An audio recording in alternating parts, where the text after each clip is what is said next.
If you want a strong and steady core, if you want to possess a strong and steady inner core, remember this one rule. Always persist. Always be ready to let go. True stability of the soul does not come from blind confidence, nor from fearlessness. It comes from an unshakable recognition of your own worth. No matter what the world says of you, no matter what feedback others give, you know deeply and clearly who you are, what you want, what you must do, and exactly how you will do it. To reach this state, you must chart a life course free from the weight of others' expectations. Possess a tireless drive that does not falter in the face of failure. Hold independent judgment, insight, and clarity of thought. Provide yourself with safety and certainty, without leaning on others for it. Together, these are the makings of a steady inner core, the roots of inner strength. But there is a condition. You must build clear boundaries for everything in your life. Know what lies within your control. Know what is guided by others. Know what lies entirely beyond your power. For what you can control, persist. For what is directed by others, let go at any moment. For what is beyond you, leave it to fate. These three realms map neatly into three circles: the circle of concern, the circle of influence, and the circle of indifference. Within your circle of concern lie the things wholly yours to command your emotions, your thoughts, your actions, your growth, your habits, your health. Here, be unwavering and disciplined. Within your circle of influence lie matters you may shape but not control. Admission results, job offers, a boss's recognition, the opinions of others, the ebb and flow of relationships. Here, act with effort but let go with ease. Work diligently on the causes, but never cling to the results. Allow things to happen, and shed, without hesitation, people, tasks, and TIs that drain you.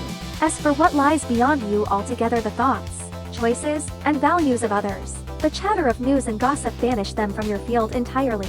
Waste no attention on what your hands cannot touch. Nearly all of our inner exhaustion comes from the same mistake: trying to control what cannot be controlled, clinging to results that were never ours to decide, obsessing over what lies forever outside our reach.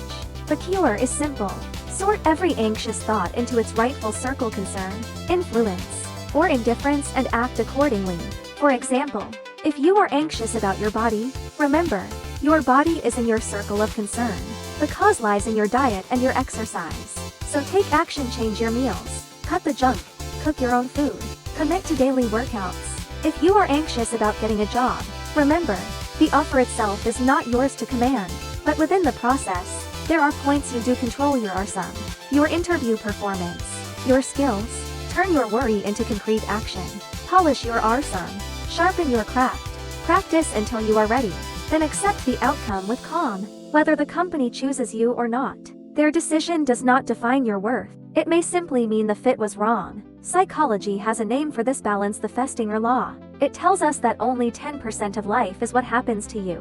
The other 90% is how you respond. Which is to say, 90% of life is already in your hands. So, place your emotions, your actions, your focus, and your goals inside your circle of concern, where they belong.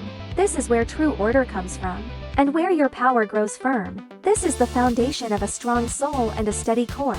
Never belittle yourself. Never surrender your agency. Persist always in raising your worth, in pursuing your true aims. Fix your gaze only on what you can do here and now. Let go immediately of people and matters that consume you. Let go of the eyes of others, and of your dependence on their approval. When you keep your attention within your own circle, the world itself will make way for you. You will master the course of your life, freely, until you arrive at the very place your heart has always longed for.